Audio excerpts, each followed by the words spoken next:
匯聚生產力，由澳門生產力暨科技轉移中心特約播出。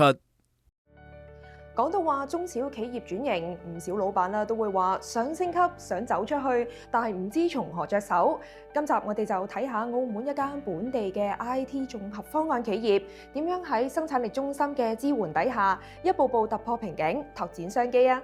阿 King 你好。我知道咧，萬信行啦，好多年嚟咧都係做 IT 啦，同埋智慧系統等等嘅範疇嘅。咁喺當初未接觸到生產力中心之前啦，公司喺升級轉型嘅路上遇到啲乜嘢困難呢？因為我哋本身公司咧係一個比較注重喺工程或者係弱電咁樣嘅一啲項目上面嘅。咁跟住之後，我哋去探討嘅係，我哋公司都希望可以加入一啲科技嘅元素，更加提高我哋嘅高新科技嘅一啲力量啦。因為生產力暨科技轉移中心，所以令到我哋係更加有決心係成為一間科技公司，而唔係淨係做可能話工程啊，或者係一個供應商、一啲設備供應商等等咁樣嘅一個層面咯。咁我知道你哋咧都透過生產力中心啦，去參加好似係深圳高交會啊，同埋香港 Innovix 啦。咁當初咧點解會決定走出去嘅咧？你覺得佢哋嘅服務對於你公司咧帶嚟幾大嘅改變呢？我覺得中心提供嘅服務係非常之重要啊！點解咁講咧？因為我認為我哋而家成日喺澳門呢一個環境上面咧，好容易就會冇咗個危機感咯。咁嘅情況之下咧，我哋都係會認為不進就則退。咁所以我哋都希望就係話唔好淨係局限喺澳門嘅市場，或者係我哋淨係同澳門嘅供應商去合作，我哋都尋求更加多一啲唔同嘅香港啦，或者係內地啦、歐美啦等等嘅一啲唔同嘅地方，或者係國內嘅一啲技術。咁其實咧，生產力中心呢一邊咧都會帶我哋去一啲唔同嘅地方啦，去參展啦，或者係參觀啦咁樣。咁所以咧，我哋自己喺呢一啲唔同嘅展覽入邊咧，都有非常之大嘅收穫。唔止係傾到合作啦，跟住亦都可以揾到一啲優質嘅供應商嚟同我哋一齊去成為一個伙伴，咁樣嚟開拓市場。咁所以我哋咧喺呢一個層面上面咧，都係有好多嘅項目都係透過生產力暨科技轉移中心呢一個緣分係接到嘅。確實係啊！企業咧喺發展嘅路上咧，有人幫有人帶咧，真係好重要㗎。不如咁啊，都帶我參觀下你公司，順便去停車場睇下你哋嘅系統啦。哦，好啊，好啊，好啊！聽阿 King 嘅分享之後咧，相信大家都感受到企業喺拓展市場嘅過程當中啦，得到適切嘅幫助係非常之重要㗎。而生產力中心咧，仲有邊一啲嘅支援服務幫助企業提升競爭力呢？不如我哋請生產力中心嘅吳嘉誠經理同大家介紹下。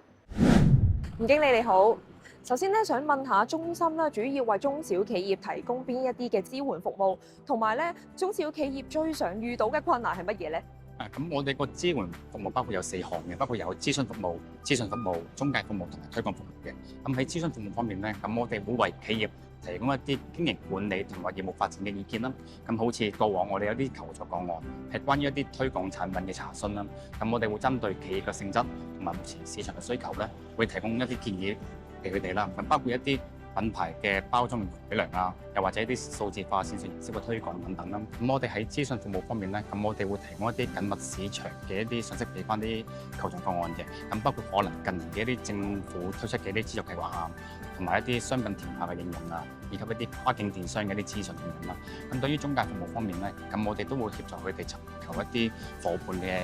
聯繫啊，譬如希望透過我哋平台啦，可以為佢哋建立雙方一啲聯繫咁樣啦。咁到最後一啲推廣服務，我哋都會協助中小企業咧去提供一啲提升佢哋啲品牌形象啦。中心咧經常都會組織企業去參加一啲國際嘅展會啦，當中係點樣幫企業走出去嘅咧？同埋如果有企業咧想申請服務嘅話咧，有咩途徑可以聯繫到你哋啊？咁我呢度其實我有3幾個部分嘅。咁第一個部分我哋會帶領一啲半導企業同埋一啲科研機構啦，去組織一啲考察同埋參展團啦。咁我哋亦都可以喺當地嘅展覽會組織一個叫做澳門展區啦，或者跟住希望透過呢個展區俾機會佢哋去展示翻佢哋企業一啲資訊同埋產品嘅。咁第二就係啦，我哋會進行啲品牌推廣嘅宣傳嘅。我哋亦都會喺當地嘅展覽，亦都會舉行一啲主題演講，希望透過呢啲主題演講邀請翻啲參展企業啦，去講一啲關於佢哋產品嘅一啲內容同埋資訊，俾與會者知道佢哋企業認識咁樣。希望透過呢啲咁嘅方法啦，令到可以更多人知道佢哋企業一啲曝光機會咁樣啦。咁第三就係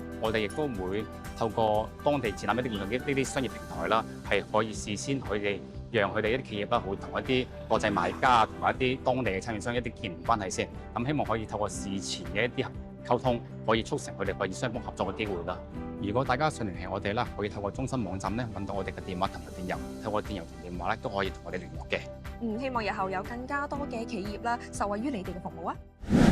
從一開始想升級轉型，唔知點樣着手，到後嚟得到幫助，成功走出去。萬信行嘅故事可以話係好多中小企業嘅縮影嚟㗎。生產力中心亦都繼續手把手提供實在嘅支援，幫助澳門企業提升競爭力，實現升級轉型，匯聚生產力，共創新發展。